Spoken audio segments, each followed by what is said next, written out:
Hello everyone, this is Ronnie, and this video is something that I've been thinking about and I got some questions about it.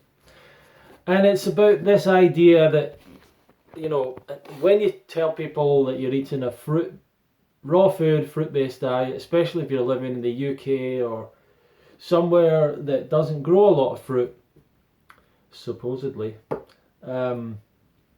people say, well, you can't grow a lot of that food there, and your ancestors didn't eat that, and different people didn't eat that, and whatever, and the land isn't right for that, and somehow that this means you should be eating the stuff that's just growing around you or something. And that's an interesting point of view, but let me demolish it for you easily, so easily, because all it takes is actually thinking about it for 2 minutes. I don't really need to make this video, but a lot of you aren't really thinking, so let's go through this. In the UK, various people have settled in the UK, different parts of the UK, I don't know, for tens of thousands of years, maybe longer. I think there is ancient humans, pre-humans, that have been found hundreds of thousands of years ago in the UK, and that's all good. But if we're talking about modern times, say the last 10,000 years from when we have records and things like that, none of the foods people have been eating are native to the UK. None of them. That includes the animals. None of them. Now, I understand that you want to believe it's just fruit and bananas or pineapples or something and the climate's not right or whatever. None of these foods are natural native foods. Cows are not natural to the UK. They are not. Cows aren't even an animal that exists in nature. They have been bred by humans for generations to be a completely different animal. They have basically no horns or smaller horns. Sheep don't come from the UK. They've once again been taken here. Pigs, chickens, none of these things are native to this island. The actual landscape of the island has been completely changed from what it actually was, which was woodland. Where I am here now, Love Lewis, it's completely covered in peat bog, mostly, but that's because the settlers thousands of years ago burned down all the trees to make way for the animals that they were grazing, like deer and stuff like that, for pasture for animals. So, and deer actually are a native, one of the few native animals, but people don't really eat a lot of deer. So you've got all these animals that don't really exist in nature anyway, because they've been bred by humans from another species. They never came from the UK, they've been taken in from other countries. And then you look at the crops that people ate. Potatoes were a big important crop. The South American potato, not native to the UK. Let's look at oats, barley, wheat, corn. Are any of these native to the UK? Not really, you don't see them growing around unless they've been planted.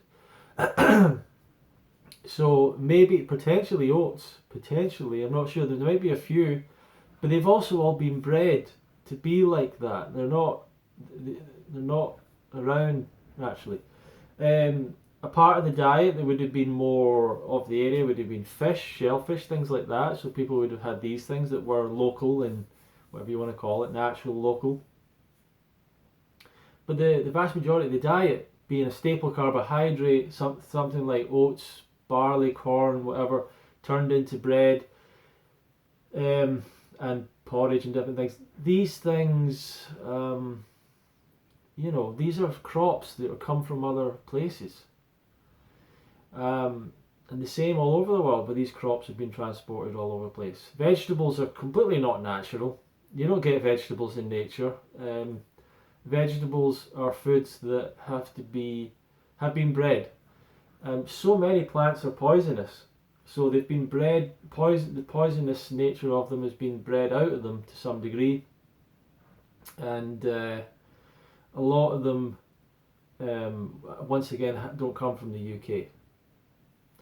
So this idea that we should be eating stuff that's growing in the UK or from the UK, none of this is from the UK, and none of it is natural, and none of it exists without human beings having farmed it and bred it in different ways over the years to be like that.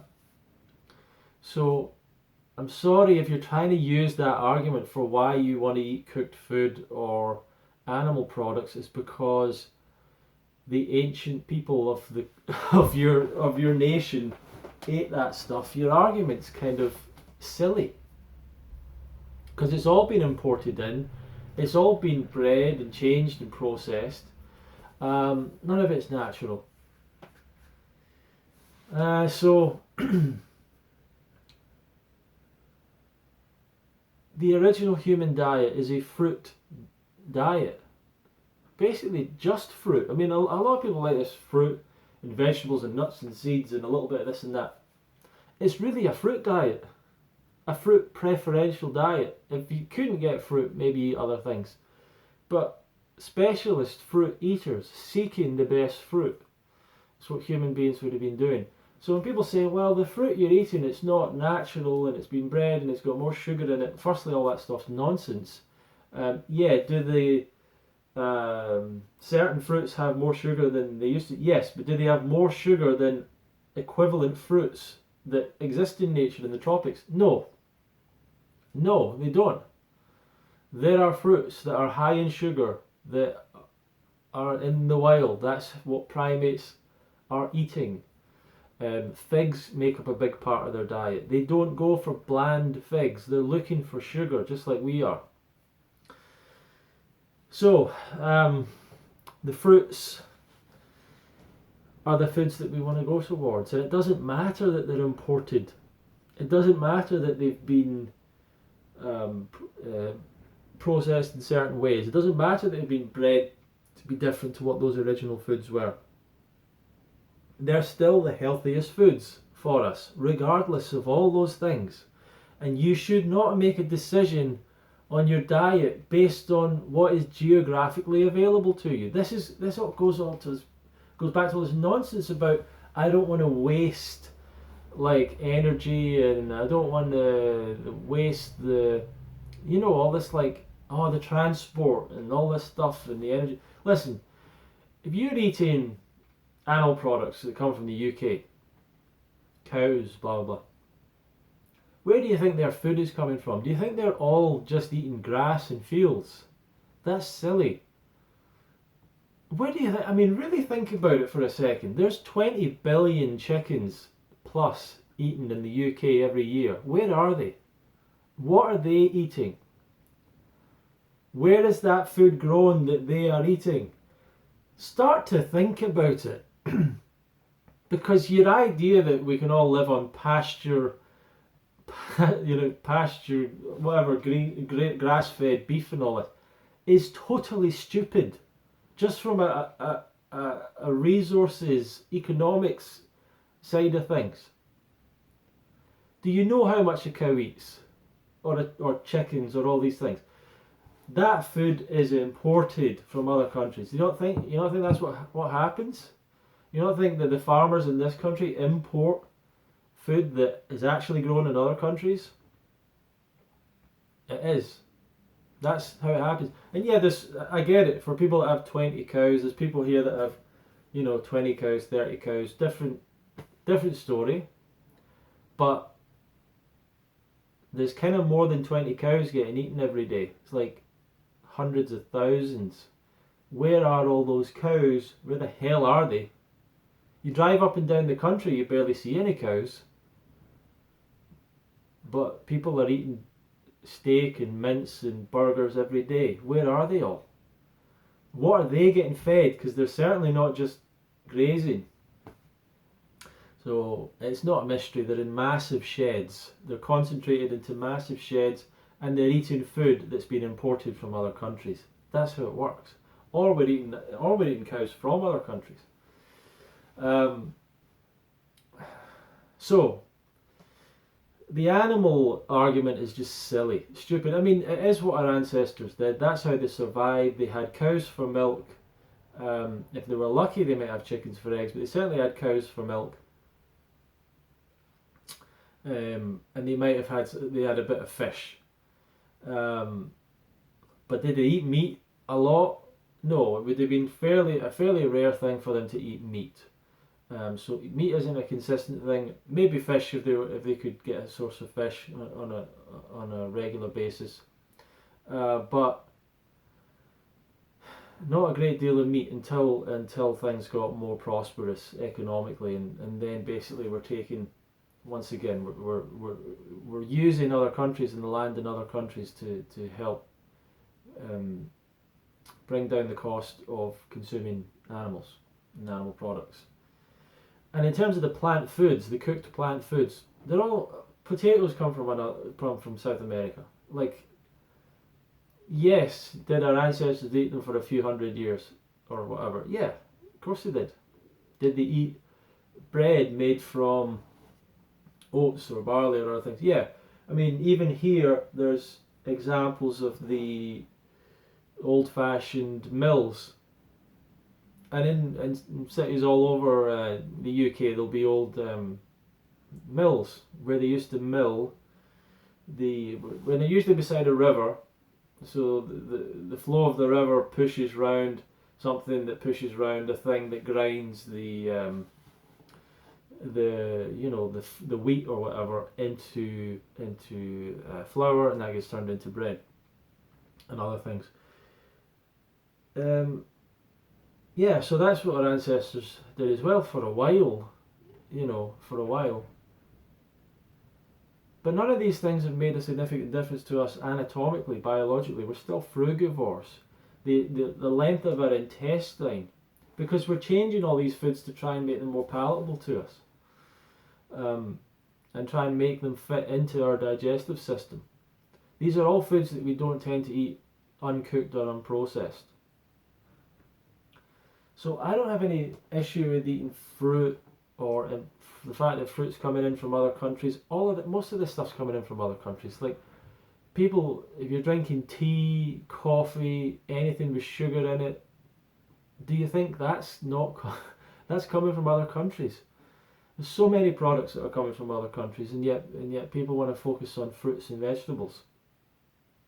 There's no reason at all to focus on fruits and vegetables in this scenario.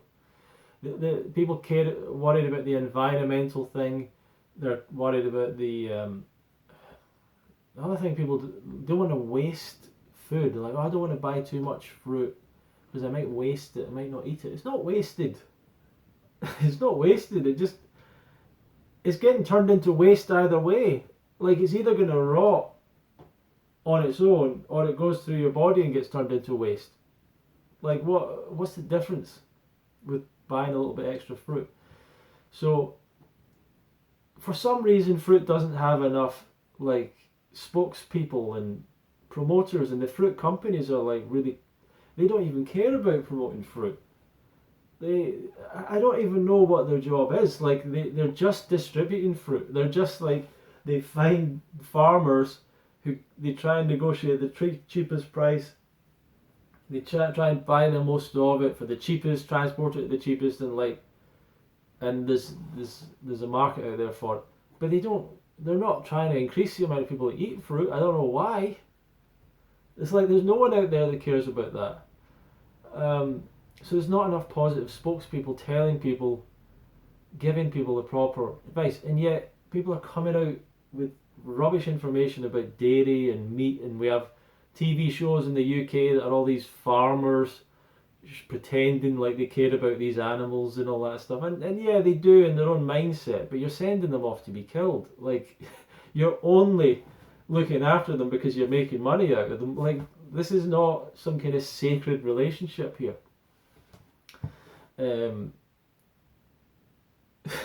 So I don't know.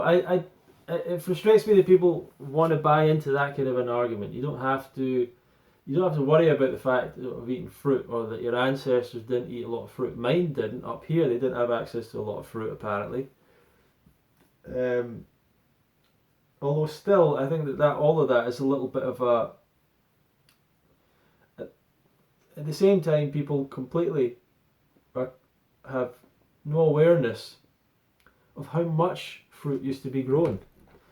And there's a lack of awareness around that. But that's something that's been kind of lost in history totally.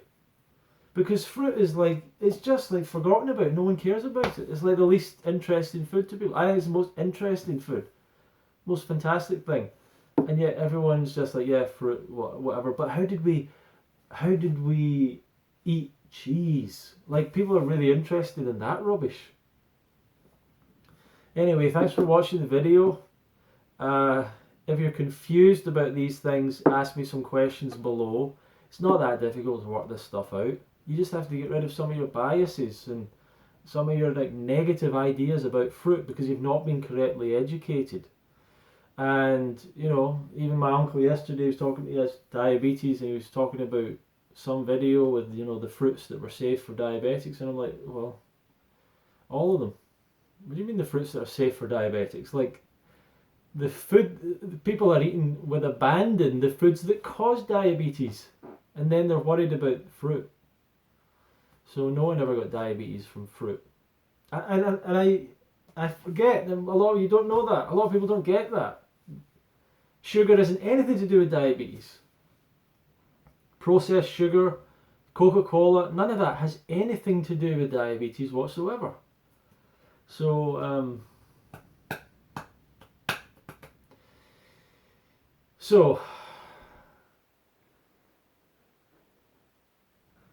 oh, and it's funny, like, people talk about raw meat diets. Like, don't even bring that up.